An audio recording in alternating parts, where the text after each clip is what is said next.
안녕하세요. 책 읽는 시간의 책소리입니다. 오늘 읽을 책은 나는 나답게 살기로 했다. 손임찬 지음, 출판사 스튜디오 ODR, 낭독 책할입니다. 적당한 거리가 지켜주는 것. 누구라도 떠나버릴 것 같았다. 내가 솔직하게 말한다면 말이다.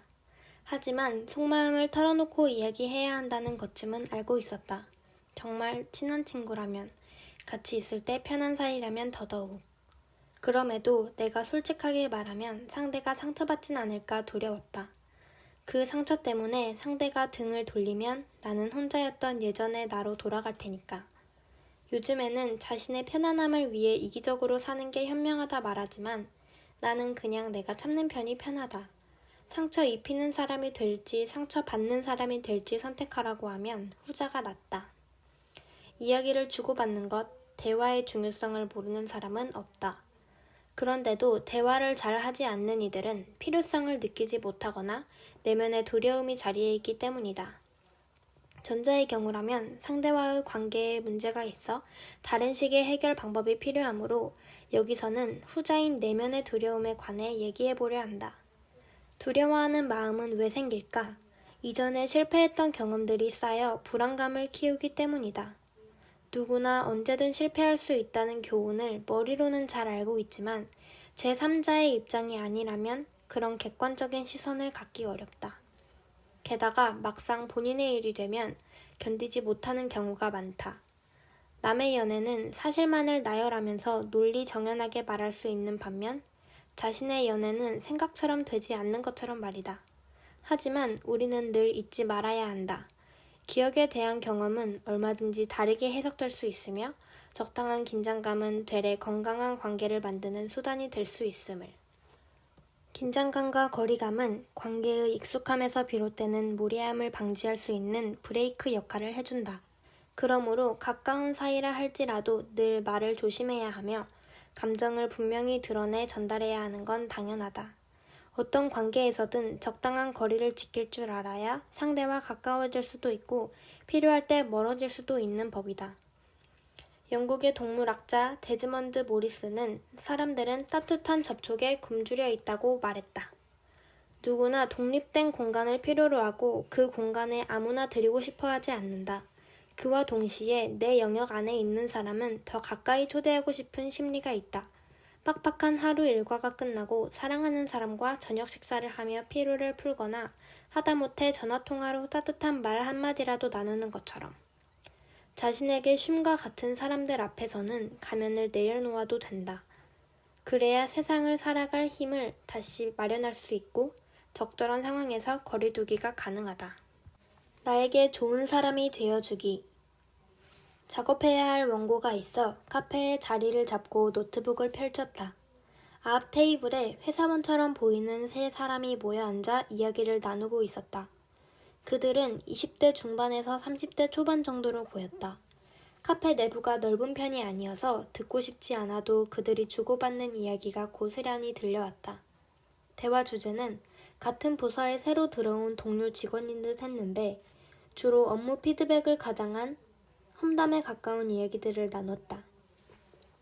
도마 위에 오른 당사자는 경력직이라 일을 야무지게 잘하고 자기 주장이 확실하며 선을 명확하게 긋는 사람인 듯 했다. 그런데 앞 테이블 사람들은 처음에는 나름대로 근거 있는 얘기를 나누더니 그 직원이 이런저런 이유로 눈치가 없다는 둥, 사회생활을 못한다는 둥, 갈수록 그 사람에 대한 비난에 열을 올렸다. 3명 중 한 사람은 처음에는 험담하기를 망설이는 듯 하더니 결국 분위기에 이끌려 맞장구 치는 모습을 보였다. 나는 의도치 않게 세 사람의 이야기를 듣게 되면서 만약 험담을 망설이던 사람이 끝까지 동조하지 않았더라면 그가 다음 험담 대상이 되지 않았을까 생각했다. 그 사람은 어쩔 수 없이 맞추었을 것이고 공감하지 않아도 수긍하는 척 했을 것이다. 아마 거기서 반박하거나 다른 의견을 주장했으면 눈치 없는 사람, 분위기 파악 못하는 사람으로 낙인 찍히고 말았을 것이다. 슬프게도 그 세 사람은 타인을 험담하면서 동료 애를 확인하고 직장 생활을 버틸 힘을 얻는 것 같아 보였다. 친구 관계에서도 경청과 위로를 강요당하는 경우가 흔하다. 물론 친구끼리 일상의 하소연과 언짢았던 일에 대해 불평불만을 충분히 얘기할 수 있다. 문제는 상대가 불편하다고 느낄 만한 일을 억지로 이해시키려 한다거나 지나치게 부정적인 단어들을 상대에게 퍼붓는 소위 상대를 감정 쓰레기통 취급하는 경우가 아닐까? 그러나 상대를 감정 쓰레기통으로 삼는 일, 상대에 대한 과도한 집착이나 지나친 의존과 같은 일들은 사실 당사자뿐 아니라 그걸 받아주는 상대의 태도에도 문제가 있다. 이들은 단호하게 거절하거나 맺고 끊는 것을 어려워할 가능성이 높기 때문에 자신의 평소 의사소통 기술을 고민하는 사람일지도 모른다. SNS를 비롯한 온라인 매체는 이제 원만한 인간관계를 유지하는 수단이자 연결고리가 되어 있고, 나아가 하나의 문화이자 트렌드가 되었다. 이는 우리가 감정 소모에서 절대 벗어날 수 없음을 뜻한다. 물론 좋은 대인 관계를 맺는 게 잘못된 것은 아니다. 그로 인해 얻는 기쁨과 에너지가 있을 테니. 하지만 그런 관계에 몰두해 정말 놓치고 있는 것은 없는지 스스로에게 물어볼 필요가 있다. 나를 마주해야 할 시간, 혼자만의 시간을 만들지 못해 스스로를 등한시하고 있지는 않은지, 다른 사람들에게 좋은 사람이 되려고 노력하면서 정작 나와의 관계에서는 그러지 못하고 있는 건 아닌지, 이는 날마다 점검해야 할 과제이기도 하다. 그렇다면 나와 마주하기 위해서는 무엇부터 해야 할까? 가장 현실적인 접근은 나를 위한 시간을 확보하는 일이다.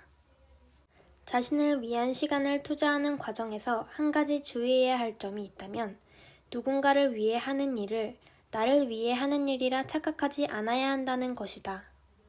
쉽게 말해 내가 원하는 것, 내가 흥미있는 것, 나라는 사람이 친구라고 한다면 정말 재밌어 할 만한 것들을 해야 한다. 이럴 때 의도적으로 타인과의 연락을 잠시 멈추는 것도 도움이 된다. 예를 들어 잠들기 전이나 기상 후 1시간 정도는 휴대전화를 끄거나 멀찍이 놓아두고 오직 나를 위한 오락, 취미, 생산적인 일에 집중을 해보는 것이다. 그렇게 하면 과한 연락이나 만남이 줄어 자연스레 관계 다이어트가 되기도 한다. 그러나 누군가에게는 자신이 집중할 수 있는 무언가를 발견하는 것부터가 어려운 일일 수 있다. 잘 모르겠다면 과거에 시간 가는 줄 모르고 했던 일을 떠올려 보길 바란다. 그래도 물음표가 사라지지 않는다면 경험해보지 않고는 찾을 수 없으니 다양한 일에 직접 부딪혀보는 수밖에 없다. 살아가는 일은 관계를 맺는 일이다. 따라서 삶에서 인간관계의 비중은 높을 수밖에 없다. 그러나 타인과의 관계가 내 삶의 전부를 차지하면 나의 일상, 나아가 나의 자아가 서서히 무너지게 된다. 우리의 삶을 지탱해주는 것은 한 가지가 아니다. 일, 사랑, 우정, 취미, 꿈, 자기계발, 휴식 등 다양한 요소들이 골고루 균형이 맞춰지는 순간 비로소 삶이 안정적으로 유지된다. 혼자만의 시간은 바쁘게 살아가는 동안 놓친 것들을 바로잡아주고 삶을 재정비할 기회를 주는 아주 소중한 선물이다.